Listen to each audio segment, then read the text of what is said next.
and let's go. So for the ones that are still trying to, sorry, my cable is getting a bit funny. So yeah, if you just wonder about my accent, I'm French, right? So we are in a lovely little street here called Woodburn Walk. It's very typical of those Georgian shops. The street was built in 1822. It is the first pedestrian shopping street in London. And we are here because that's the area where our lady of today lived. We're going to talk about Noor Unissa Inayat Khan. I'll tell you a bit more about her. And there's a gentleman that lived around here as well in Victorian time, a guy that you might have heard of. His name was Charles Dickens. Apparently, he used to come and buy his tobacco here. So yeah, I think it looks like the right place for Dickens to come and shop. Anyway, so Noor, she was actually born in Moscow in 1914. And she was not originally Russian. Her mom was American. Her name was Ray Baker. And her dad, Inayat Khan, he was from India originally. And he was from a royal background. He was a descendant of Tipu Sultan. Some of you might have heard of him if you've been to the Victoria and Albert Museum in London, because there's a Tipu tiger. It's a massive tiger, a toy, but massive, and it attacks a European soldier. Tipu Sultan died fighting the British. So that's how his little kingdom was kind of taken over by the East India Company. So technically, Noor was a princess. She was born in Moscow because her dad, he was a Sufi teacher. I don't know if you guys know much about Sufism. It is a form of Islam, but a very mystical form of Islam. And it is transmitted through music and meditation. So Inayat Khan was a musician as well as a spiritual person. And he was kind of in charge of creating Sufi communities all over the globe. That is how he met his American wife in New York, Ray Baker. Her brother had some kind of a yoga studio, and she started to follow Inayat, and then they got married. Noor was born in Moscow. She did not stay very long because, of course, in 1914, that's the beginning of the First World War. So the family left. They left Russia to come here in London. Hold on, let me focus. So they came. They came to London. So Noor was very young. She probably wouldn't remember much of Russia. She did have an interesting nanny, though. She had a nanny in Russia that used to give her black coffee, and she was kind of strapping her feet, like they do in China to keep the feet quite small. So her feet were a little bit injured. Yes, Nathalie, there's a movie called A Call to Spy. Well, the movie, in terms of Noor, it's really bad. It's really unrealistic. And I don't think they portray her very good. They portray her very innocent. And, well, she probably was innocent, but I don't think it's very realistic in terms of Noor.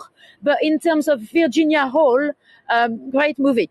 Virginia Hall, I'll tell you a bit more about her on Sunday when we go to Lyon. She was another SOE agent. But yeah, it's on. If you guys wanted to see the movie, it's on Netflix. A Call to Spy. Anyway, so Noor moved to London with her family. They were okay here, so through the First World War, but then they felt like they were being watched, and they were, because although her dad was only a musician and a Sufi teacher, he was kind of royal in India, and he had met Gandhi, and he had been heard singing nationalistic song. So they were watching him. They were worried that he might be pushing for Indian independence. And he was actually very much in favor of Indian independence. So because the family felt like they were being watched, they ended up, after the First World War, they moved to France. They moved to Paris, where they were given a large house by one of their disciples, one of Inayat's followers. My understanding is that to follow his teaching, you did not really have to be a Muslim yourself. Sufism is all about spirituality and non-violence, and he was, as a dad, he was a very interesting dad. He would do a lot of meditation. He would go into trance. And little Noor and her three siblings, she had to share her dad with the world, really, because even at their home in Paris, there were a couple of followers living there as well, and people would come and visit all day.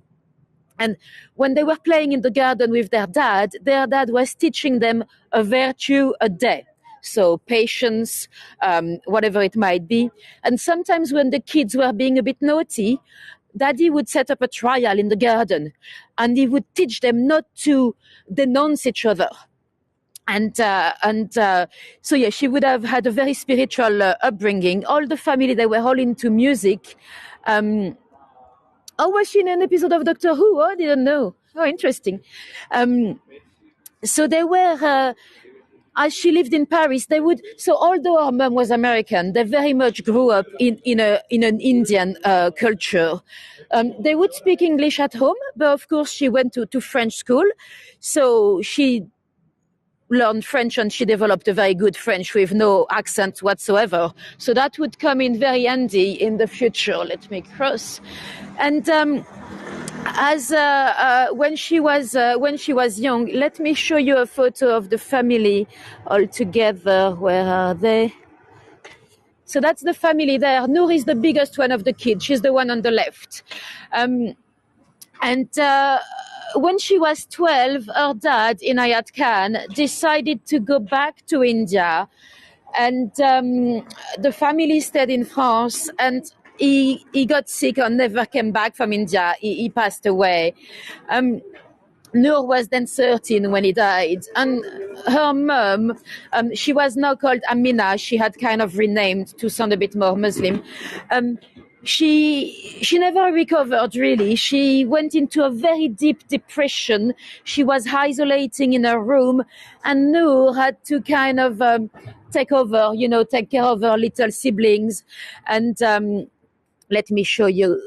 I'll show you Noor with her mum. So Noor was into writing. She actually went to the Sorbonne University, very prestigious university in France. Most of the politicians, they go to the Sorbonne. And she studied child psychology.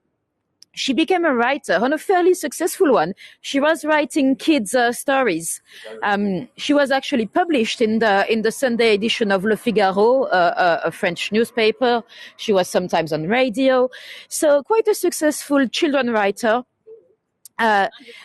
Until 1940. You know what happened in Paris in 1940? The Nazis took over. So France was invaded, and the family had to flee.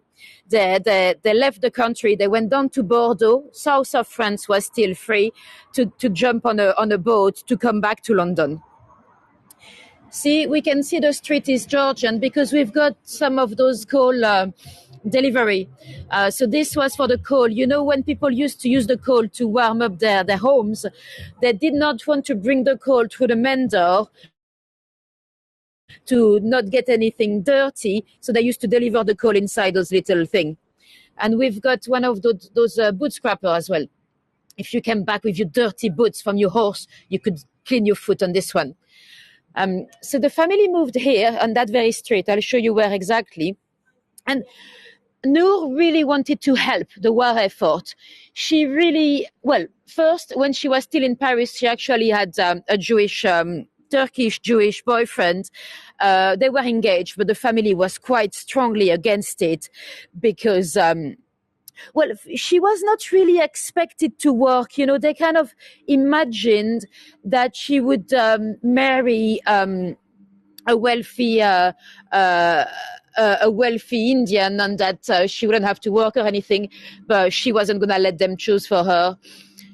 Is My signal seems to have dropped a bit. If it doesn't get better, I'll change SIM card. Let's give it a minute. So her and her little brother Vilayat, they really wanted to help the war effort, and Vilayat applied for the RAF, and Noor wanted to join the RAF, the Women Auxiliary Air Forces. So this is the location. This is where she lived. So that was her mum address.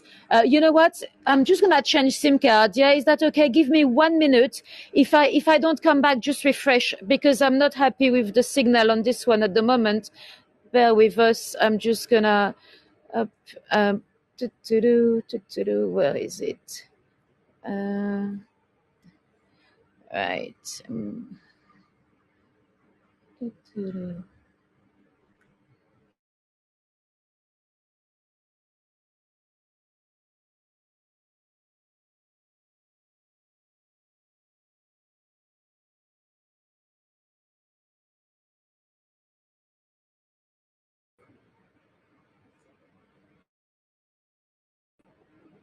Yes, lethargy. We are getting there. Oh, it's not any better. Oh yes, it should be better. Okay, cool. Are we back? Lovely. So yes, she was a spy. We're getting there in the story.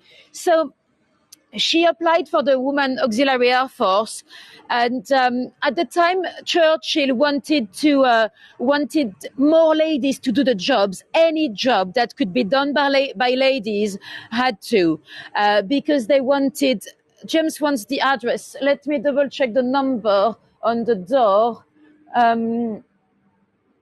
We are at number. I don't see the number. Number four. So yeah, Churchill wanted ladies to do all those jobs. So she joined the WAF, and she trained as a radio operator. So that was a long training. She learned all the codes and all that, and there was a new service called the secret. Operation executive that had just been created by Churchill himself to gather intelligence, but not only. It was not like the MI6 and stuff like that. It was literally to sabotage in the occupied countries.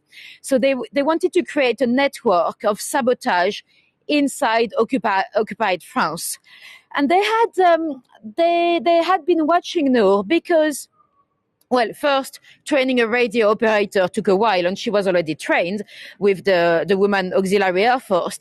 And also, she spoke perfect French, which is absolutely amazing, and it's crucial for a good spy into an occupied country. So they approached Noor, and they were like, we'd like you to become a secret wireless operator in occupied France. Straight away, she was like, yeah, I can do that. So the language test was, she nailed it straight away, of course, because she was basically French. And then they had a personality interview. Usually the agents would have at least 3 or 4. And she had been very honest with them, because they asked her, well, we can see that, you are from a royal family in India. Where do you stand in terms of loyalty with that? And she said straight away, well, I'll be with Britain in this war. And actually, I think if more Asians were to become war heroes, that might kind of fill up the rift that was kind of happening between our two countries. But in the next war, I might indeed be supporting India. And they were a bit like, whoa, okay.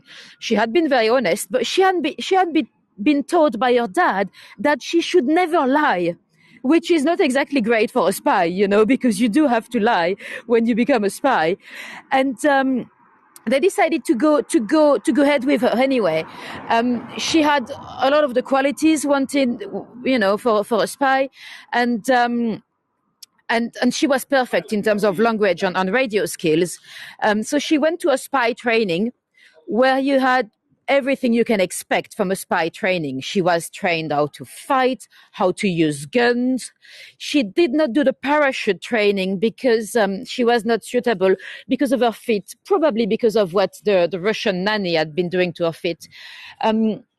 She was given pills before to go to France. She was given cyanide to be able to commit suicide if she was indeed caught by the Gestapo. She was given amphetamines because sometimes they had to stay up for days on days. And she was given sleeping pills to give to the Gestapo as well if anything happened. And she was told that it was extremely dangerous. She was told that her life expectancy once in France was about 6 weeks. So, she literally knew she was risking her life for the country. And she went anyway. She was like, being a wireless operator is a very, very dangerous job because once you transmit on the radio, the Germans, and they were really good at this, the Gestapo were really good at targeting and spotting the radio. Radios were illegal, and they would be driving those vans around, and they could hear the radio operators. And if they suspected one area, they would just turn down the electricity block by blocks to see where it stopped. And once you were transmitting on your radio, you should not stay longer than 5 or 10 minutes transmitting because they would get spotted. So that was a very, very dangerous job. She was the first lady to be dropped in France. She was not parachuted because she was not trained. So the aircraft had to land next to Angers. If you watch that movie that we mentioned earlier, she's landed in Lyon. That's not true. She landed in Angers. She was dropped with a bicycle and a radio. Let me show you what the radio looks like because it's very big. It's like bigger than a hand luggage. So she had to carry her radio everywhere with her. And that's actually very dangerous because anywhere the Gestapo can open suitcases and it's very heavy. It's like 30 pounds, so 13 kilograms. For a tiny little lady, it's very, very, very big. So she arrived in Angers. She met up with the network there, the network of resistance spy. But very quickly after she arrived, the network had been infiltrated by a double agent called Henry. And everyone was down. Out of 10 days that she was in Paris, most of her colleagues had been caught and disappeared. Some were executed straight away. So the Prosper network was down. Straight away, Baker Street, so that's the organization in London, they were like, come back. She's like, no, I'm staying. I've been sent here for a job. I'm staying. And she was the only radio operator left in Paris. So she was doing the job of 6, to give you an idea. Extremely dangerous position, and pretty much straight away, the Gestapo knew about her. They didn't know exactly where she was or what she looked like, but because the Prosper network had been infiltrated, they knew. She spent time rebuilding that network and investigating to figure out who was the double agent, and communicating with London. When you are on the radio, you cannot even imagine how stressful it can be, because it is like, well, obviously, I've never done Morse code and stuff like that, but it's a bit like if you were doing a mathematical equation or a mathematical problem with, the pressure of doing it in less than 5 minutes. And if you made a mistake in the code, someone could die. Before to go, she had been given codes and also codes of her own. For example, she could not do a sentence with more than 18 syllables. If she did, Baker Street would know that it's not her. that she had been captured and someone was using a radio, because that's usually what happened when they capture the radio operators. So very, very stressful. And she managed to stay in the job for weeks and weeks. I've told you the life expectancy was 6 weeks. Well, she lasted 3.5 months. She tried to rebuild the Prosper network. Some of her job helped with preparing D-Day. She organized drops for the British to drop some munitions or money.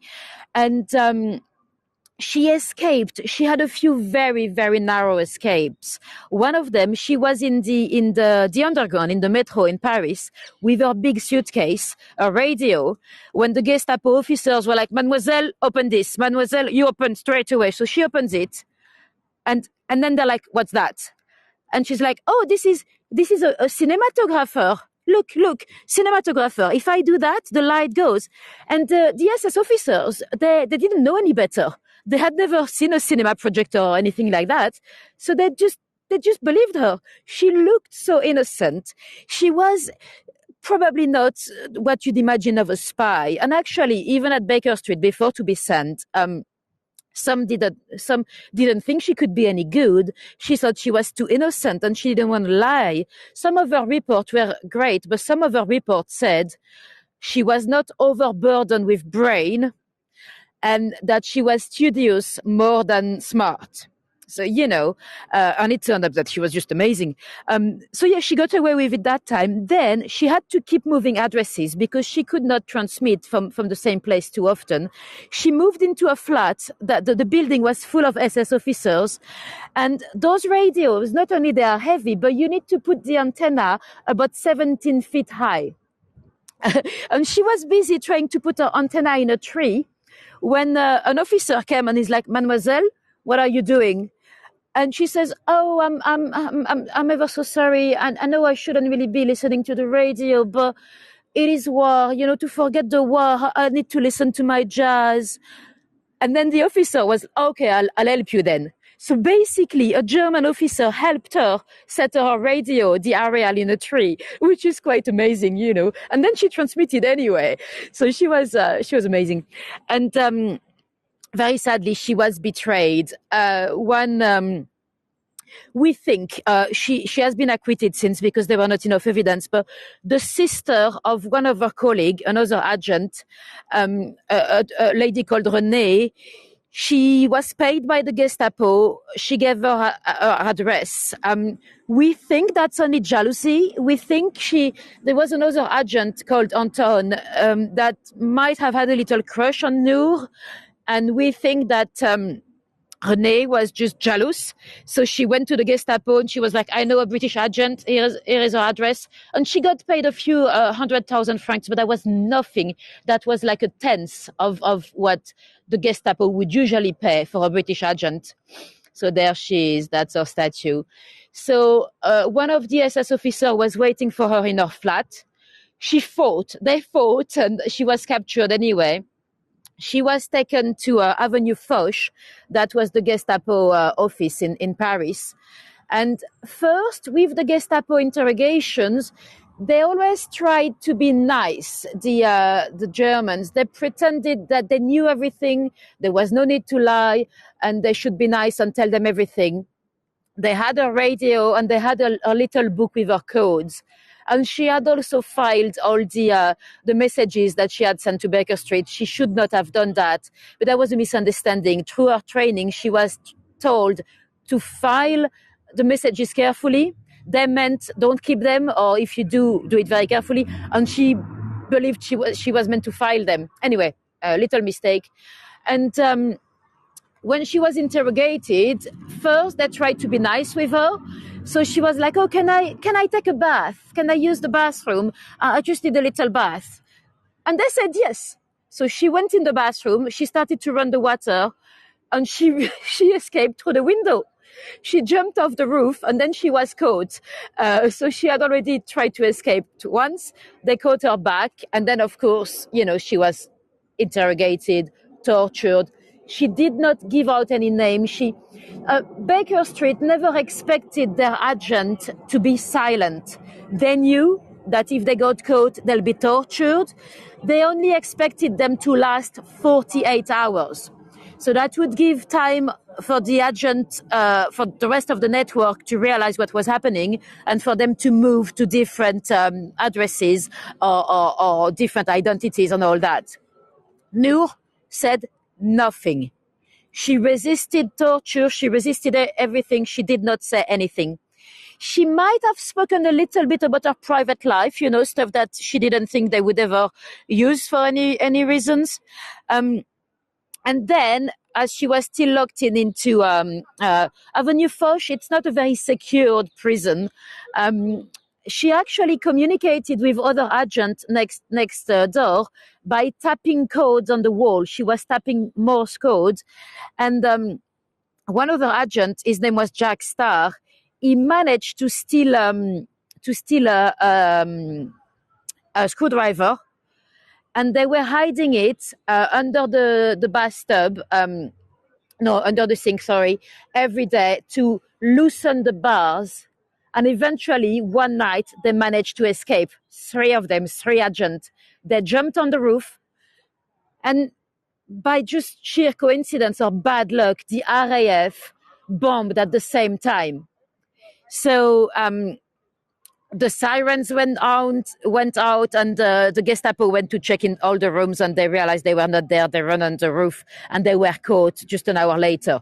And then that's actually quite funny, they tried to get her to sign a contract that would say that she's not going to try to escape again. And she says, no, I'm not going to sign that. And eventually, the Gestapo in Paris, they told Germany that they couldn't deal with her anymore. She was such a dangerous prisoner, they should take her. So she was sent to a prison in Germany where she was kept for months. But the terrible thing is that they had a radio and they had her code. So they spoke to Baker Street pretending to be Noor. And that worked. Although they've made a mistake because they sent a message with 18 syllables in one sentence, which they should have known. They should have known that was not Noor. She was not meant to do that. But they thought it might be a mistake. They thought under the stress and the pressure, she might have made the mistake. No, it wasn't. So for months, they tricked Baker Street into sending money, guns, and agents straight into the arms of the Gestapo.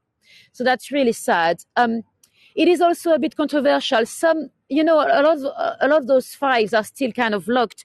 Some believe that Baker Street actually knew, in the case of a few agents, they were sending people to their death, sacrificing agents.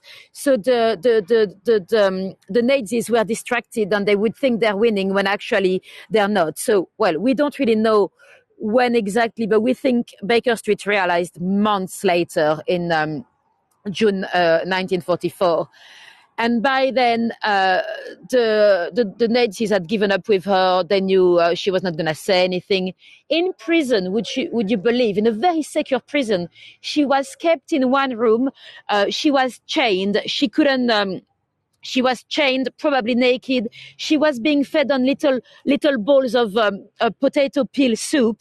She managed to communicate with other prisoners by scratching on the bowls.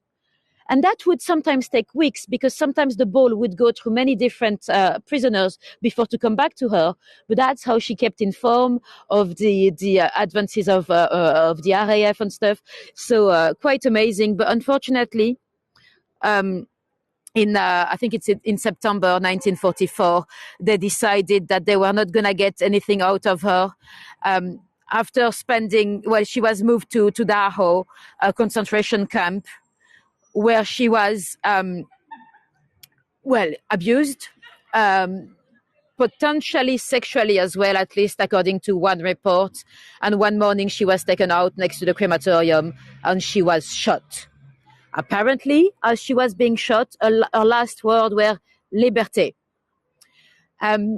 And interestingly, apparently both her brother Inayat and her mother, that very night, they had a dream where they saw Noor, and she said to them, I am free. Very sadly, the family did not know until a year later, basically.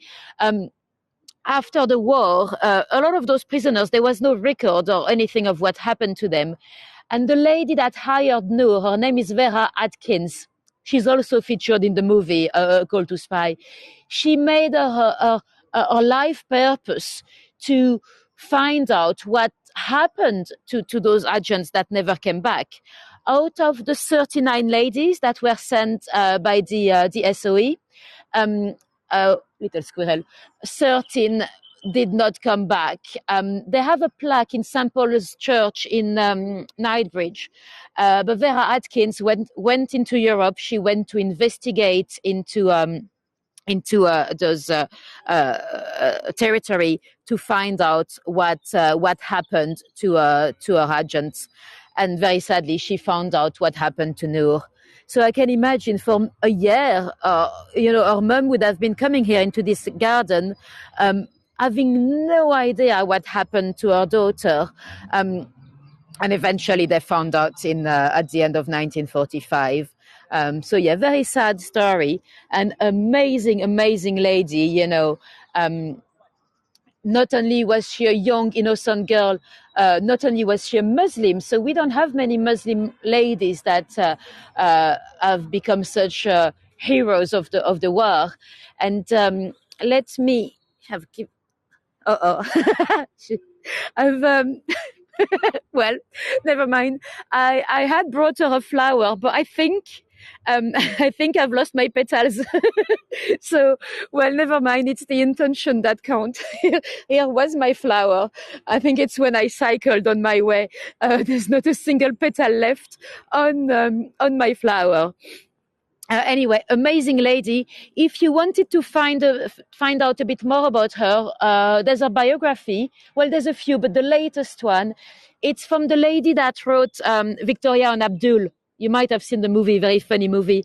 So yeah, very detailed biography. And I'm hoping one day they'll do a movie that does her justice. Because if you watch A Call to Spy, really, I don't think it does her justice. I think she looks way too innocent and not even really ready for the job, when actually she was amazing. I mean, she lasted 3.5 months when the expectancy was 6 weeks. And she managed to be the only radio operator in Paris. So, without her, they would have had no idea what was happening in Paris. And, her work massively helped organizing D-Day and all that. She's now a recipient of La Croix de Guerre. So she's got the George's Cross as well here. And from General de Gaulle, she got La Croix de Guerre. So that's an honor. And she's got some flowers. Some people have managed to give her flowers with petals, as opposed to myself. The statue was inaugurated in 2012. Princess Anne came here for the unveiling, because we don't have many statues of ladies in London. So it's amazing to see a few more popping up.